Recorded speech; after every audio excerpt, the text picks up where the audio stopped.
I'm not sure how old I was at the time of this occurring. Maybe around 6 years old. I was with a bunch of people from my church, having a barbecue at the river.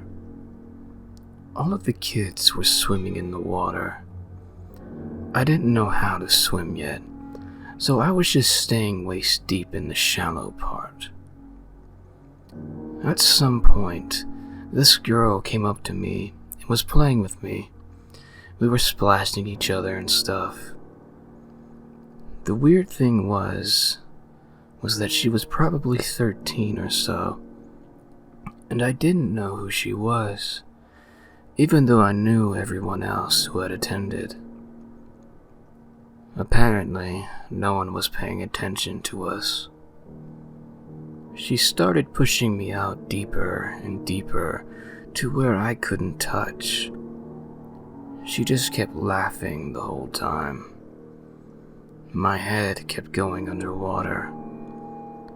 I tried grabbing onto her arms when she would push me, but she easily knocked my grip loose.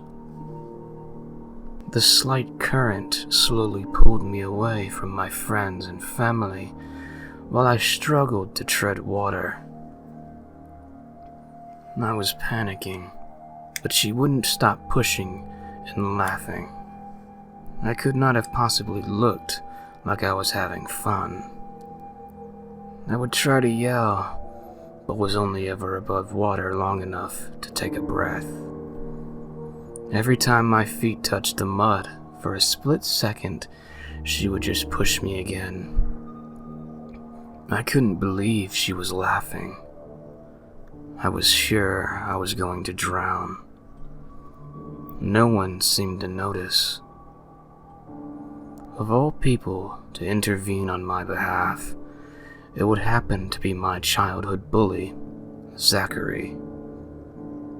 He had always been a jerk to me, mentally and physically abusive. But I still feel like that day he saved my life.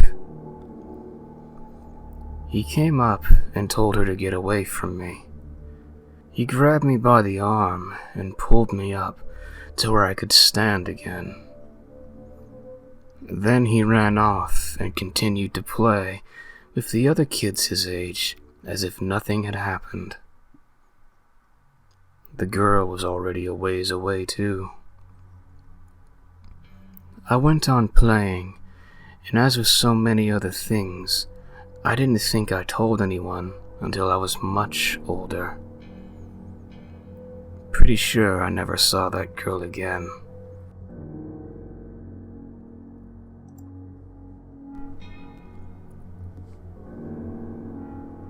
I was 12 at the time of this occurring to me, and I had just gotten my first mobile phone. So obviously, I was super excited and felt very independent at the time. I had gone on a couple of errands for my mother at the time, and was walking home when I got approached by a young-looking man who said to me, "Hi, it's been absolutely ages since I've seen you.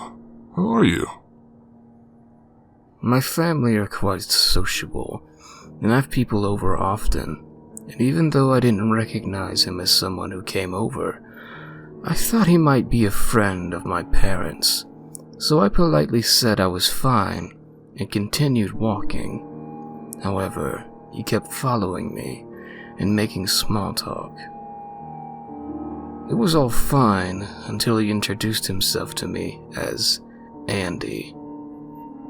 After introducing himself, he asked for my name.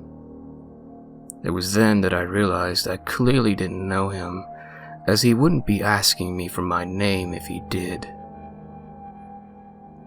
I was getting a bit uneasy as he held my hand, started saying he would like to take me somewhere fun, and that the bus is leaving soon if I want to join him. I was very uncomfortable and just kept saying I'd need to tell my mother first, and he said that I should call her instead. I lied and said I didn't have my phone with me, all the while praying it didn't start ringing in my bag, as I don't know how I couldn't have gotten away from him otherwise. He proceeded then to make me promise him I would meet him at the bus station across the road, as he would go and buy us both tickets, and I said sure to keep him calm. Thankfully, at that point, he did indeed go to the bus station and said he'd wait there, so I had a chance to leave quickly. I ran to a friend's house and avoided being near the bus station for days, as I was terrified he would come back for me and take me away. So, creepy Andy, with fun plans for a 12-year-old girl. Let's not meet.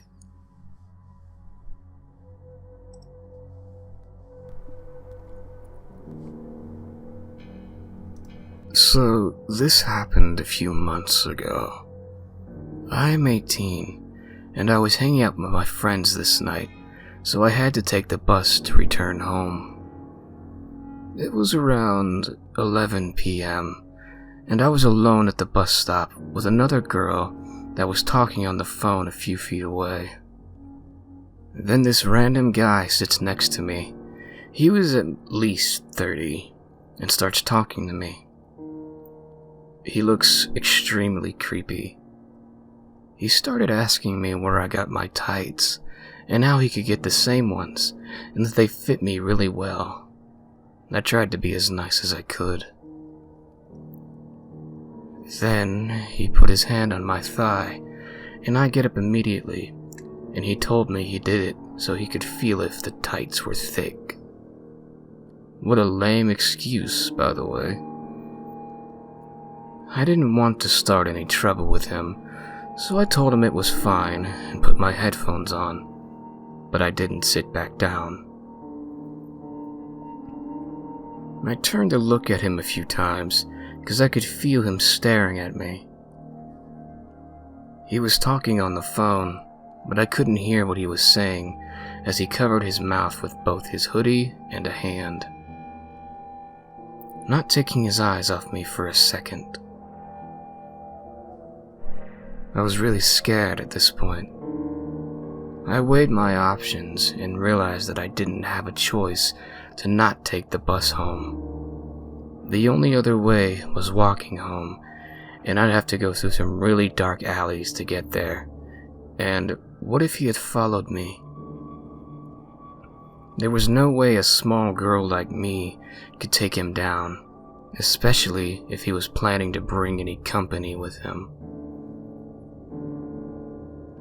So I did what I thought was safest. I made my phone as traceable as I could, opening Bluetooth, Wi-Fi, etc. I don't know, maybe that wouldn't help, but it made me feel a bit safer. Then I texted my mother and told her about the situation. She tried to call me, but I didn't want him to notice that I was feeling scared, in case he attacked me or something. She told me to text her during the whole ride home. He got off the bus when I did, with some other guy that had got on a few stops before. I'm not a good runner, but this time I ran as fast as I had ever ran before. I didn't have my keys with me that day, so I hid between my aunt's house and my house because I didn't want to risk my mom not opening the door in time in case they were behind me. I heard their footsteps pass me, and I realized that when I ran, they ran after me, but not as fast, so I could see them. Probably waiting until I slowed down. I don't know why they would do that, to be honest. After waiting for a few minutes in case they came back, I rang my doorbell and got greeted by my mother, hugging me and crying me out of happiness. She tends to be a drama queen sometimes. Anyway, creepy bus guys, let's never meet again.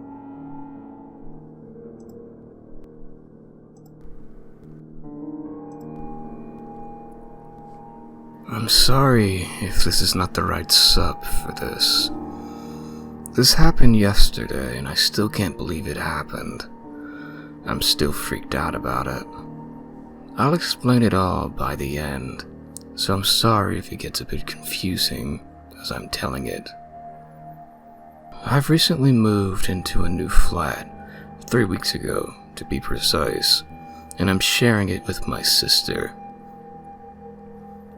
The only person we know properly is a single mom who lives in the apartment next door to us. Ever since we moved in, she's been giving us advice and helping us out with things. We don't know anyone else properly yet. From what we've seen of our other neighbors, they're mostly couples in their 30s to 40s, or older guys who live alone. We're probably the youngest ones here. We're both females. I'm 18 and my sister's only 16.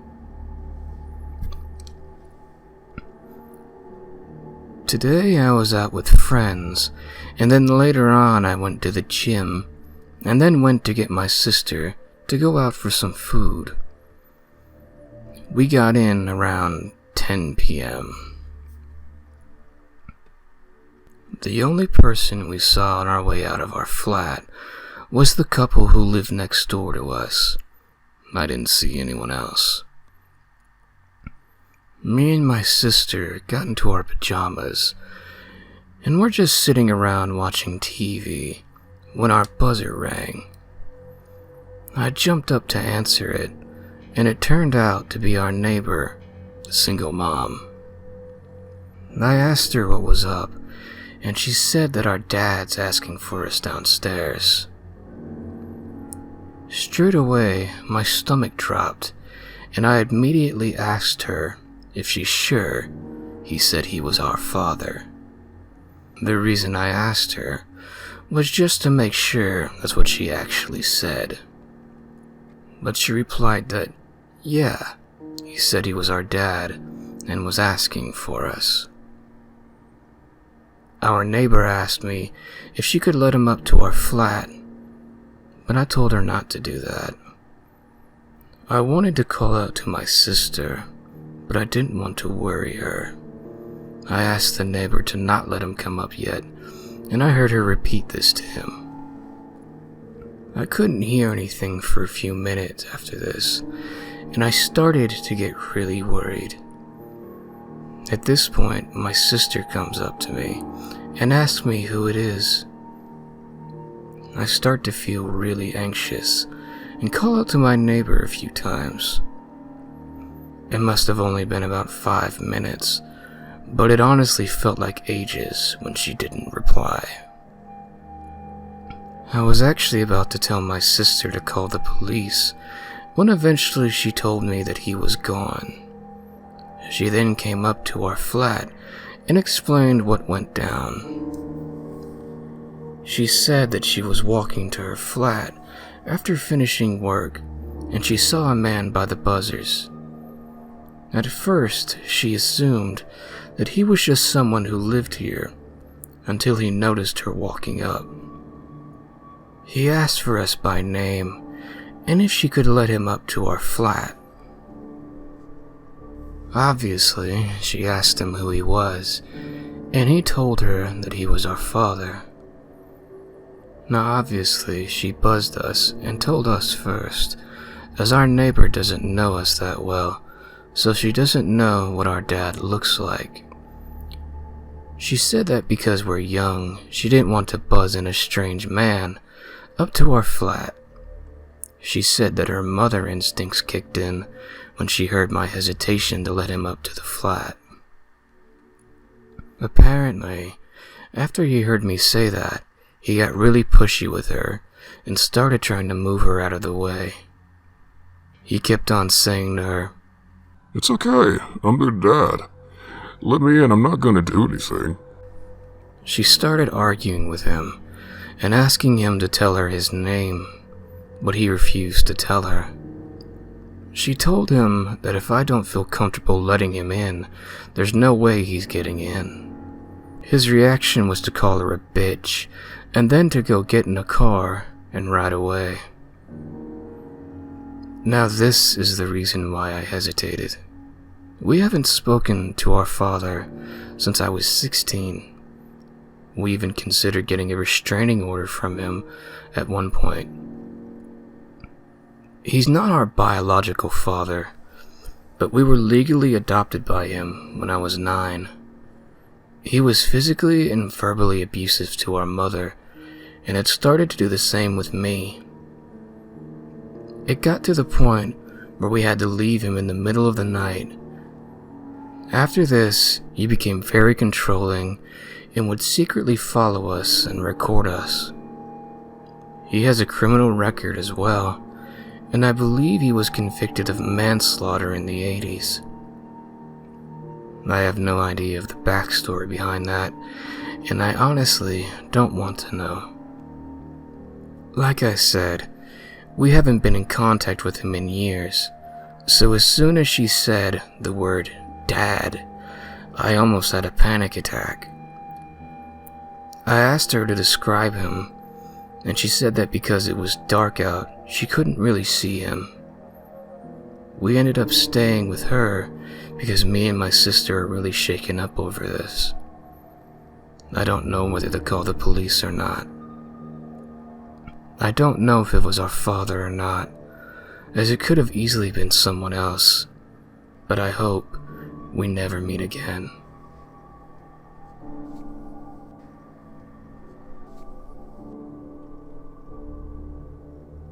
This situation still gives me chills to this day.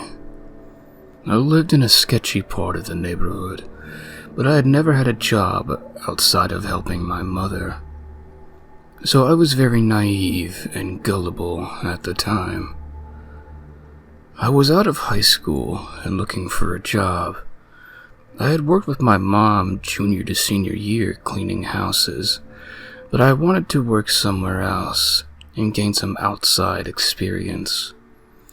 When I had graduated high school, my mom and I decided it was time to look for another job because I needed some money for college. My mom loved to read the newspapers, and we would get a Spanish newspaper called Mundo Hispanico every single week. I would look through it once in a while to read the comics or to see job ads at the end. One evening, I was so determined to find an ad that paid well and was something else that would give me another set of work skills. I was going through the classification section at the end of the newspaper when I found what I thought to be the perfect job for me. I don't remember word for word, but it was something along the lines of looking for young female ages 18 to 25 for an open massage position at this location. Now the location they gave was 0.3 miles away from where I stayed, so I thought it was perfect. I could walk to and from without having to worry about transportation, since we only had one car. Massage training will be provided, and the pay is handsomely good. Our girls earn anywhere from $500 to $900 a week. I thought, wow, what a great wage. I can pay off my college in no time. I was so excited that I fit the profile that I showed my mom the job ad. My mom wasn't excited like I was, and she had told me that it looked a little suspicious, that I should call first to see if there really was another person on the other side.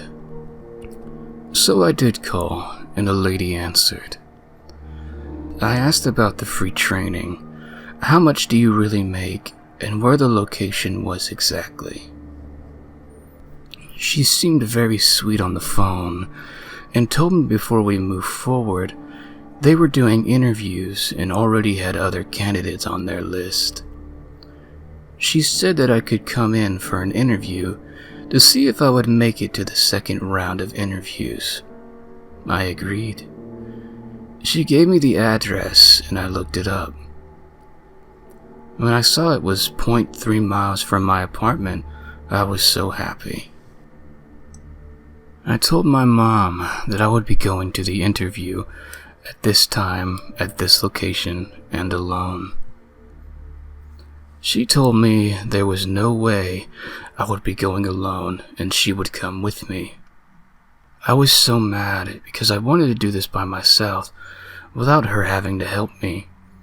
Because in my little mind, I thought I was all grown up and didn't need help from her. The day came and she drove us in the only car we had. Now, this address the lady gave me was weird because it took us to a motel behind the shopping plaza that was next to our apartment. It didn't make sense to me why they would have an interview there. So we just circled the plaza looking for the place. My mom got frustrated and told me to just call the lady for the exact location. So I did, and she told me that they were in the motel room XXX, and that they were there because it was a safety precaution. It seemed to make sense to me. I told her that I could still not find the place, so she could speak to my mother and tell her where exactly this place was. You're with your mother? This time, her voice changed from sweet to an almost angry, panicked one. I said yes, and I am with her right now because she is driving me. So I passed the phone to my mom, and she said, "Hello?" 3 times or so. The lady had hung up on her. So I called 2 more times, but she never picked up the phone. I was mad that the lady had hung up, and so we went back home. I never put 2 and 2 together until about 3 years later, when I heard on the news that there was a newspaper job ad that had been busted and the people charged with human trafficking. The ad was very similar to the one I had read years before. I thanked my mom over and over because if it wasn't for her, I could have been dead or been trafficked multiple times. I don't know where I would have ended at. I am so grateful for my mom, despite me being angry at her for coming with me, because if it wasn't for her, I wouldn't be where I am today. So, sweet voice lady from the newspaper ad, let's not meet ever again.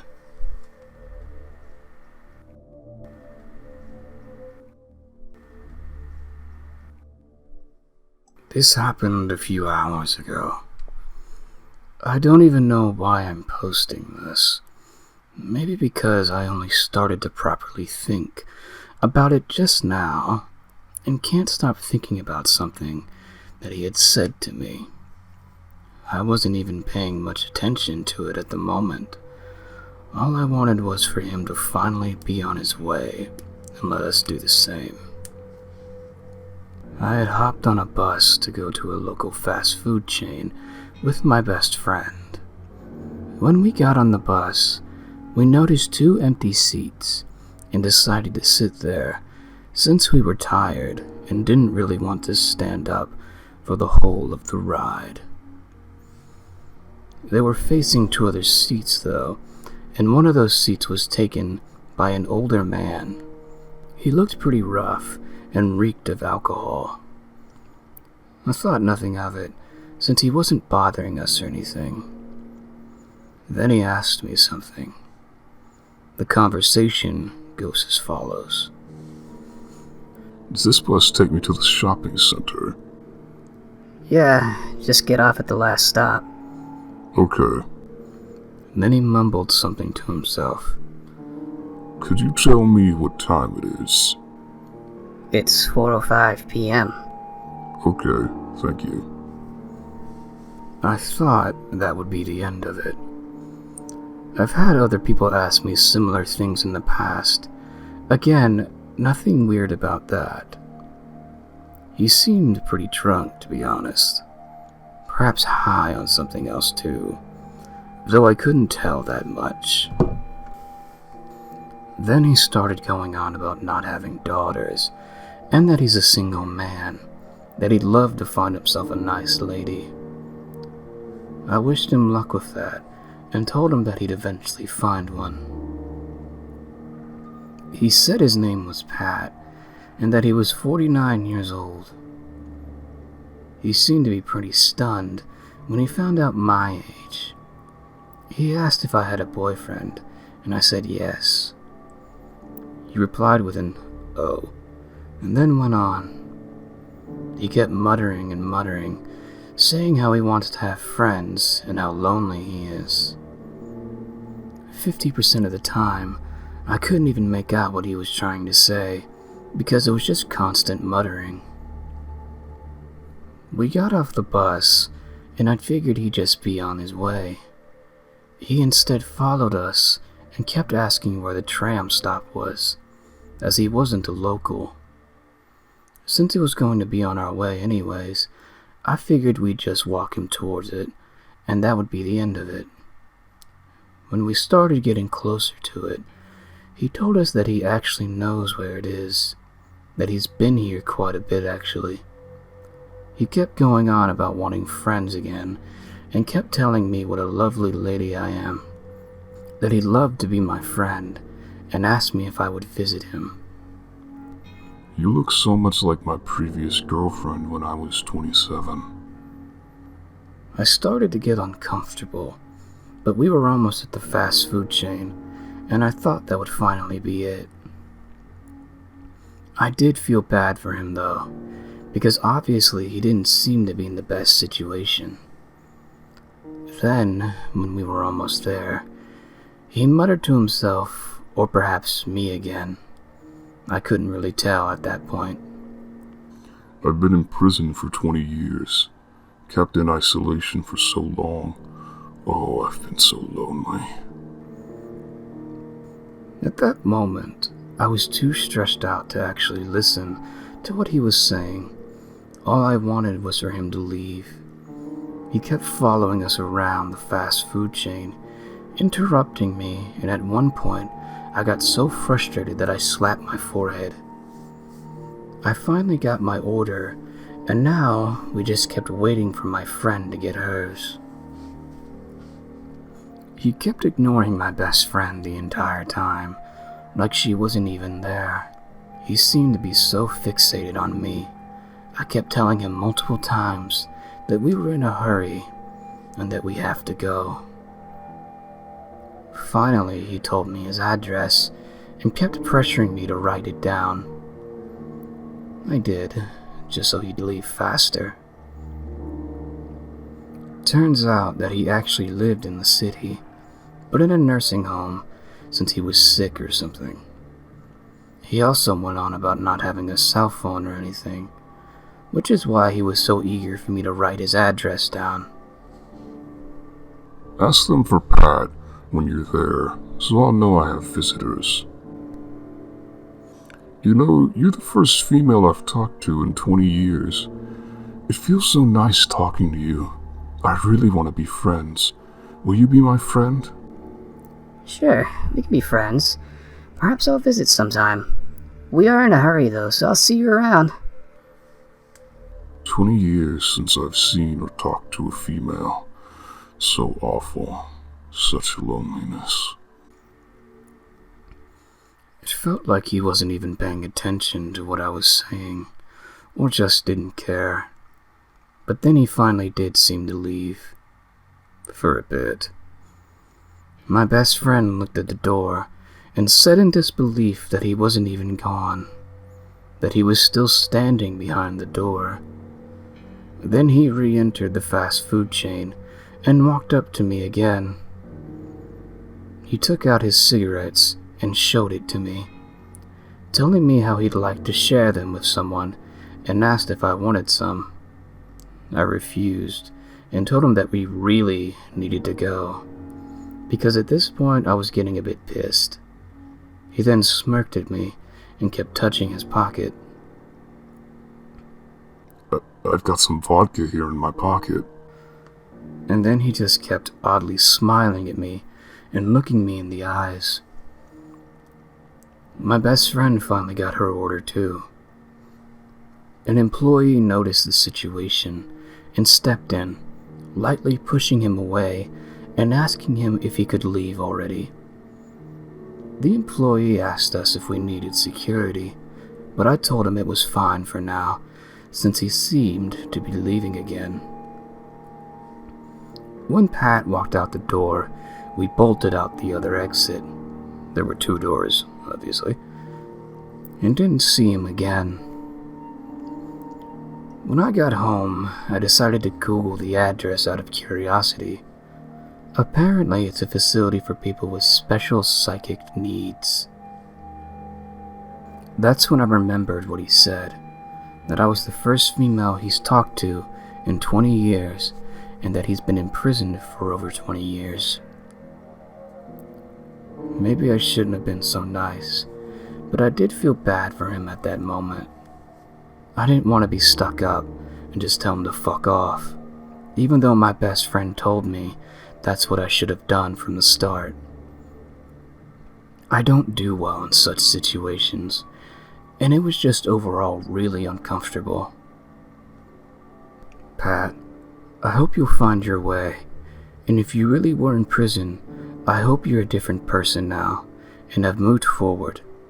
But please, let's not meet again.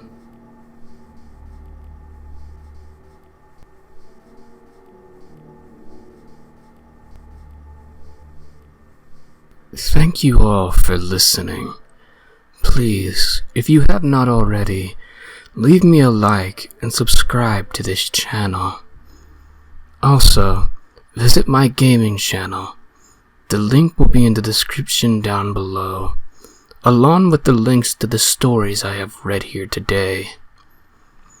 I hope my telling of these tales has entertained you, as well as caused a shiver to run down your spine. Till next time, farewell.